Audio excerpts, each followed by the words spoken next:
Y si empezamos a coordinar entonces con todo lo que hemos venido viendo, decimos, el tejido adiposo constantemente está movilizando grasas hacia el hígado, ¿sí? Y por eso es que cuando hay aumento de grasas en la dieta, cuando hay aumento en la concentración de piruvato, es muy frecuente llegar a encontrar hígado graso, por ejemplo, ¿sí? Porque el hígado empieza a acumular gotitas de grasa que permiten entonces tener disponibilidad de energía. Se ha visto actualmente que el tejido adiposo, a pesar de ser un tejido relativamente estático, se mantiene en movimiento. O sea, la grasa se deshace en forma de ácidos grasos libres, eso ustedes ya lo saben, se deshace en forma de ácidos grasos libres, estos viajan al hígado, el hígado tiene la capacidad de transportarlos como lipoproteínas y cuando, en algunos casos, regresa al tejido adiposo, ¿sí? Entonces, si se fijan, lo que estamos tratando de hacer es mantener como mayor movimiento de ácidos grasos en el torrente sanguíneo para que haya disponibilidad de energía en cualquier momento, ¿sí? Entonces, eso tiene mucho sentido, por ejemplo, cuando le hacen un perfil lipídico a alguna persona con sobrepeso, tiene aumento de triglicéridos a pesar de tener cierto tiempo de ayuno, porque el tejido adiposo se encuentra en movimiento, ¿sí? Entonces, que logren entender o ver esa conexión que existe entre el tejido adiposo e hígado. Entonces, el hígado va a motivar las fluctuaciones metabólicas provocadas por la ingestión intermitente de comida, no importa qué tanto hayamos comido, por ejemplo, se espera que a cierta cantidad de horas, a cierta cantidad de minutos, todo regrese al equilibrio nuevamente. Si tenemos 10, 16 horas o 20 horas de ayuno, el hígado va a estar trabajando para que la concentración plasmática se encuentre en un rango moderado. El valor de referencia es de 70 a 100, porque se ha visto que el hígado trabaja en mantener la concentración por lo menos dentro de ese rango. El hígado, aparte de mantener el metabolismo oxidativo, es el almacén principal de hierro y de vitamina A y transforma el exceso de glucosamina en urea y detoxifica compuestos orgánicos. Con esta última parte es donde se enlaza la siguiente clase, que yo esperaría que ya es la que empecemos a ver el día jueves o si no la siguiente semana, que ya es la parte de detoxificación hepática, que es donde entra el metabolismo del citocromo P450, ¿sí? Podría decir a grandes rasgos que esta va a ser la única clase en donde les hablen de cómo funciona el citocromo. En el resto les van a decir, esto se degrada, esto se metaboliza por tal citocromo, pero ya no les van a explicar cómo funciona, ¿sí? Entonces, para que lo aprovechen, ¿sí? Para que sepan, logren entender cómo funciona y que ese mecanismo de acción se aplica al resto de citocromos. El hígado, en cuanto a los carbohidratos, entonces el hígado tiene los transportadores GLUT2, ustedes saben que estos no son dependientes de insulina, que los únicos dependientes de insulina son los GLUT4. Y por eso, a pesar de que hay alguna resistencia a insulina, por ejemplo, en algunos transportadores, o haya deficiencias de insulina en algunas patologías, por ejemplo diabetes, el hígado tiene la capacidad de seguir trabajando, a pesar de que empieza como a forzarse un poco más, ¿sí? Tiene la glucokinasa, que si se recordarán en la exokinasa número 4, que tiene un KM muy elevado, y eso entonces le permite que la glucosa se siga fosforilando para formar glucosa 6-fosfato y que pueda entrar al almacén o terminar glucólisis para entrar a producción de ácidos grasos. Entonces, si se fijan, es el hígado quien estaría produciendo en este caso los ácidos grasos y luego tendría que estarlos exportando al tejido adiposo, ¿sí? Para que se dé la almacén ahí. Bueno, según las necesidades metabólicas del organismo, el flujo de glucosa 6-fosfato va a ser dirigido hacia diferentes rutas. O sea, si la glucokinasa tiene un KM elevado, produce glucosa 6-fosfato. La glucosa 6-fosfato, si se recordarán, era parte de glucólisis, pero no necesariamente indicaba en hígado que la ruta estuviera desplazada a glucólisis. ¿Se recuerdan? Platicamos de eso cuando mencionábamos todos los mecanismos de regulación. En este punto, entonces, la glucosa 6-fosfato puede agarrar diferentes destinos, que son los que vamos a ver ahorita. Esta es la misma imagen, solo que sería como ampliada. Entonces, la glucosa acá puede regresar, por ejemplo, a glucosa, la glucosa 6-fosfato podría regresar, por ejemplo, a glucosa en el tercer rodeo metabólico, saliendo por transportadores GLUT2 de regreso, eso asumiendo que la concentración de glucosa haya bajado en plasma, ¿sí? Luego puede almacenarse, ustedes ya saben, en forma de glucógeno, quiere decir que esta glucosa 6-fosfato tendría que ser convertida a glucosa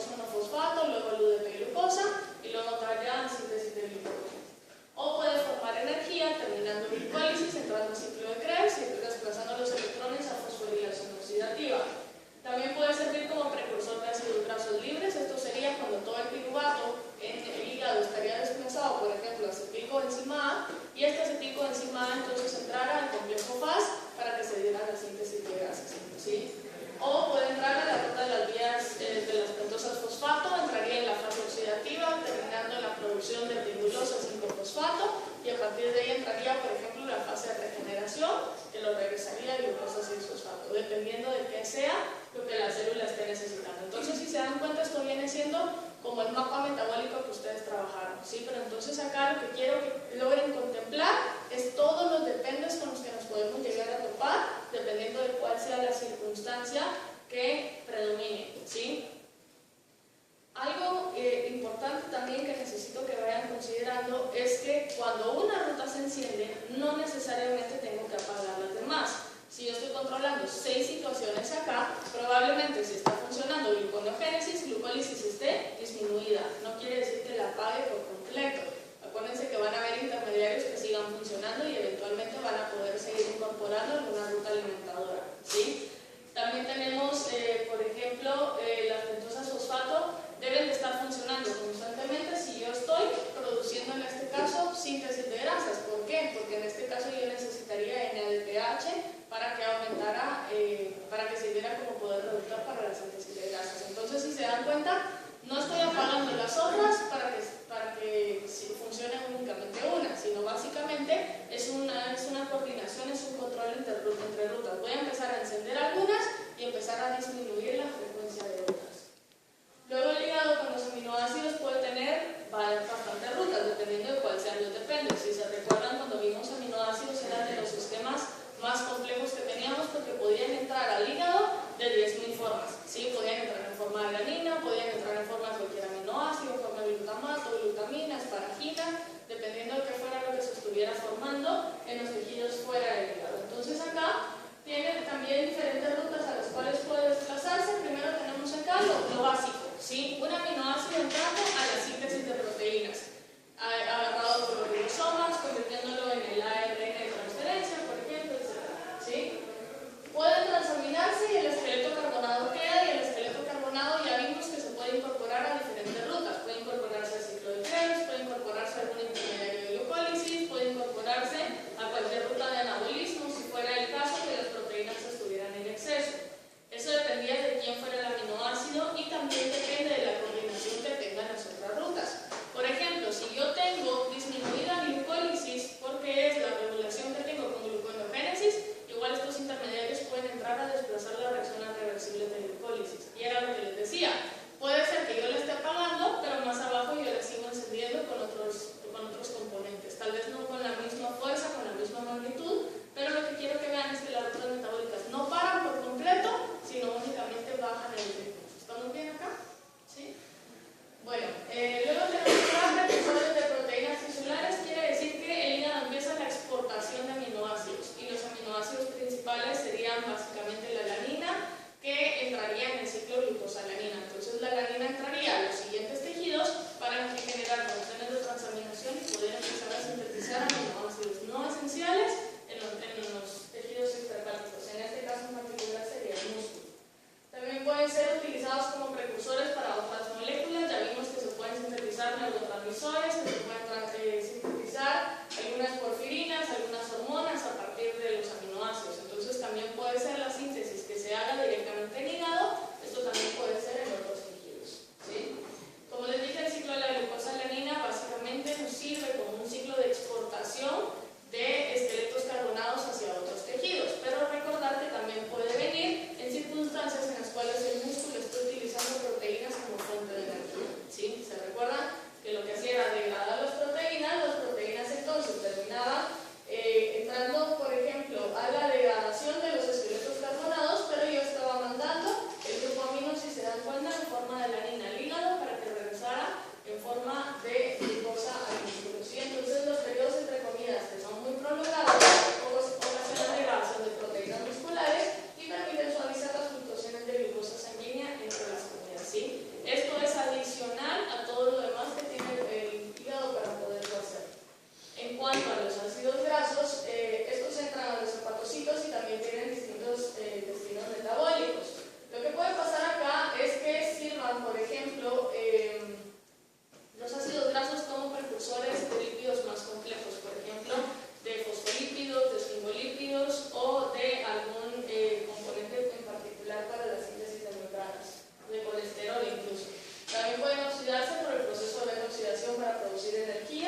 ¿quién es? ¿Qué tipo de molécula es?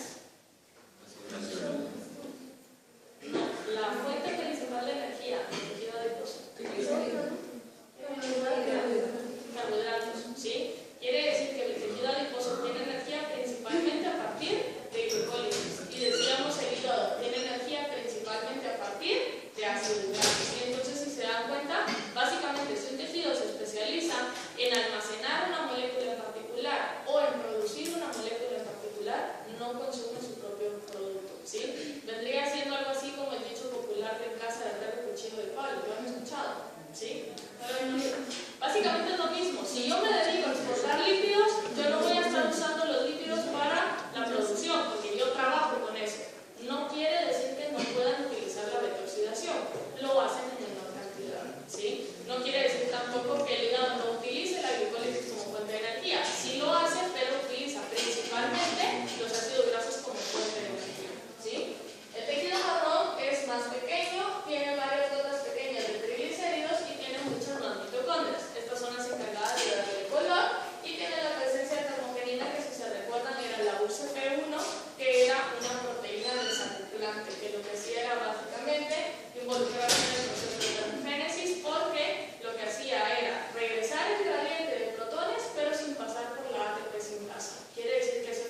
es básicamente por eso, porque al momento en el que cambien drásticamente las condiciones, puede empezar a metabolizar aún en ausencia de oxígeno, en lo que el metabolismo aerobio empieza a funcionar.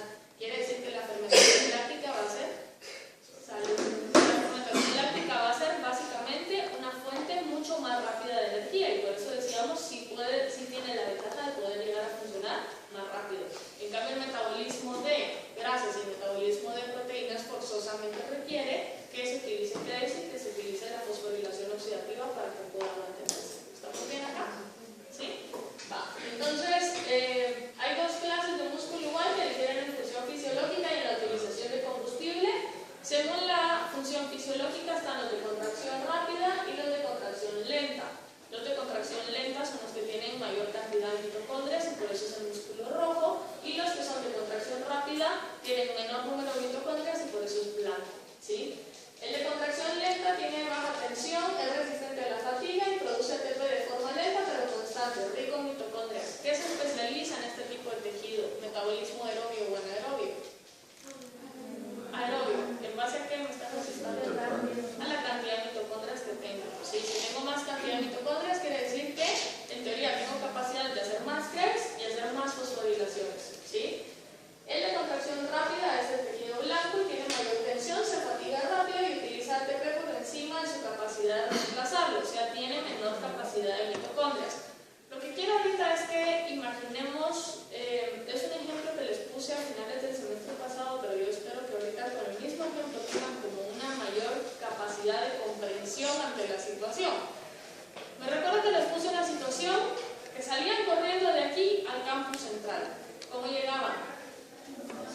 Cansados y fatigados. En cuanto se sentaran, dejaban de correr y se sentaban, su respiración ya estaba normal, ¿sí o no? ¿Qué pasaba con el consumo de oxígeno ahí? Seguía, ¿sí? Seguían respirando rápido como que siguieran corriendo, pero ya no están corriendo. ¿Por qué siguen respirando rápido?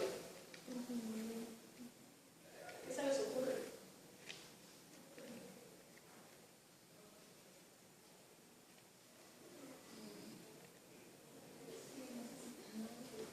¿Por qué?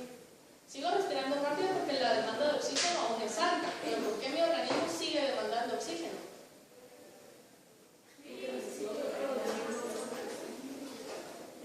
Porque no era suficiente cuando estaba corriendo. O sea, fue lo que gastó energía. Fue más mayor. Compensando lo que da. Por ahí va. Entonces, ¿qué pasa? ¿Cómo compenso? ¿Qué es lo que tengo que compensar? La energía gastada. el gasto. Si voy corriendo rápido, las concentraciones de energía empiezan a aumentar. Estoy gastando el ATP, ¿sí o no? ¿Qué se produce? ADP. Aumentan las concentraciones de ADP y entonces, ¿para qué estoy utilizando el oxígeno? Aceptor final de electrones. Quiere decir que mi gradiente de protones aumenta más todavía. ¿Para qué necesito que aumente más?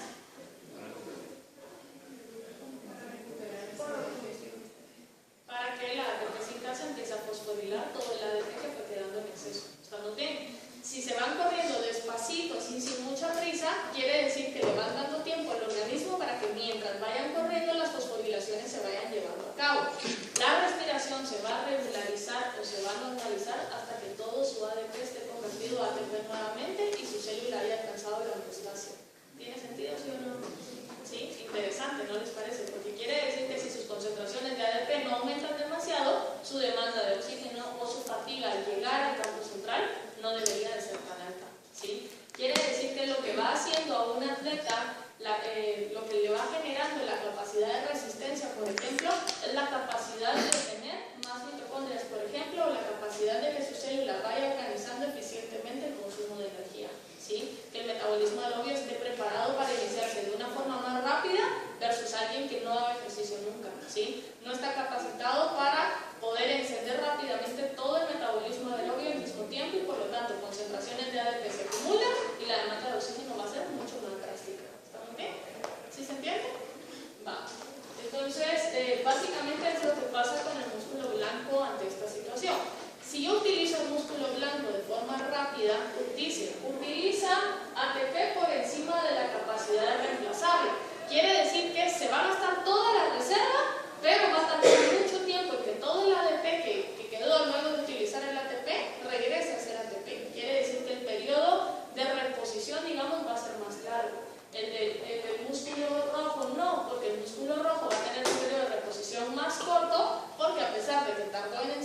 todo el metabolismo aerobio, tienen capacidad de fosforilar mucho más rápido ese ADP-ATP porque tienen más número de mitocondrias. ¿Estamos bien? ¿Sí? Y por eso es que los tejidos que demandan más cantidad de oxígeno son tejidos mucho más rojos. Por ejemplo, el corazón. ¿Sí? El corazón es un músculo que está contrayéndose constantemente y es una contracción relativamente rápida y por eso es mucho más rojo comparado con otros tipos de tejidos. ¿Sí?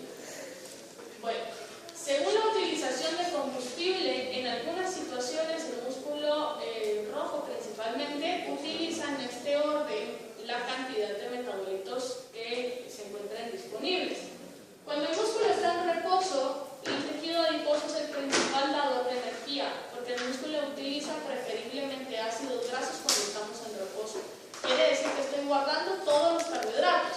Si piensan en el sentido evolutivo de esto, es básicamente porque estamos guardando todos los carbohidratos por si drásticamente está cambiando el metabolismo a una contracción rápida. En ese momento estaríamos guardando carbohidratos entonces para que lleven a cabo metabolismo anaerobio. ¿Estamos bien? ¿Sí? Vamos. Luego utilice también cuerpos cetónicos que son producidos en el hígado y glucosa sanguínea. O sea, las tres cosas están funcionando de forma constante. Y luego, cuando cambiamos la actividad de estar en reposo a estar moderadamente activo, por ejemplo, empezar a caminar o hacer movimientos débiles, por ejemplo, cambia la utilización a glucosa, ácidos grasos y cuerpos cetónicos. Si se dan cuenta, es básicamente los mismos de arriba, la diferencia es que ahora el orden cambió. ¿Sí? Si me empecé a mover, entonces ahora empiezo a utilizar carbohidratos. ¿Por qué? Porque los carbohidratos probablemente, si estoy caminando, yo necesite salir corriendo en algún momento, por ejemplo. ¿Sí? Entonces, ¿qué estoy haciendo? Empezando a cambiar la disposición de energía. ¿Sí?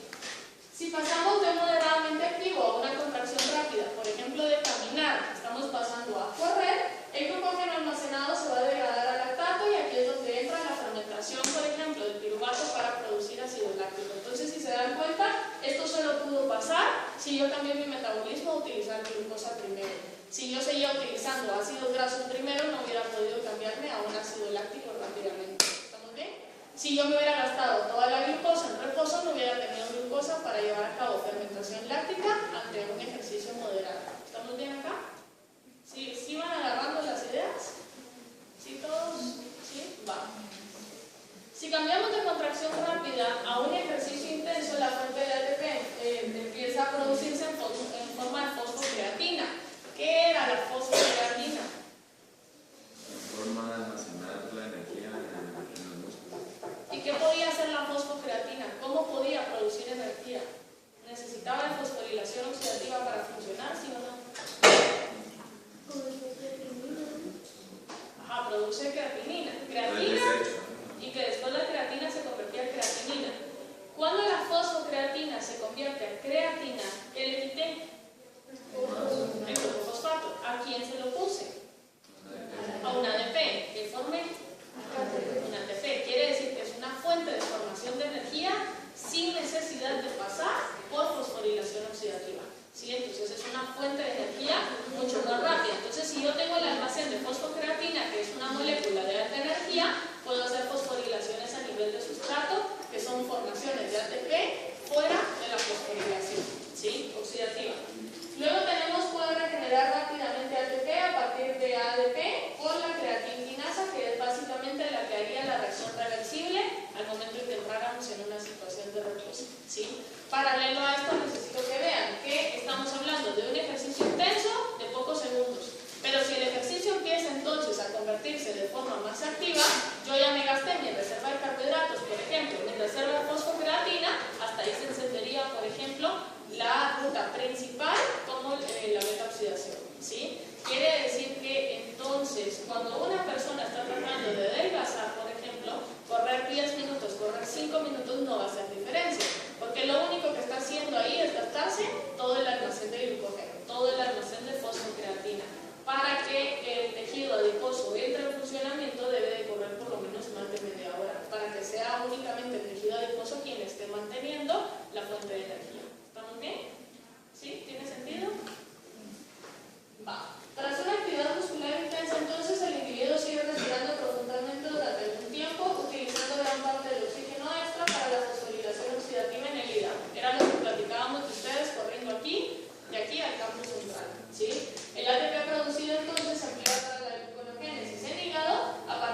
desacoplarse.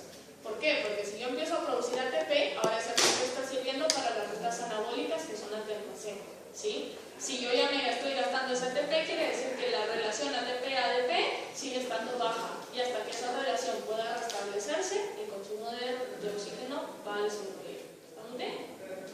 ¿Sí?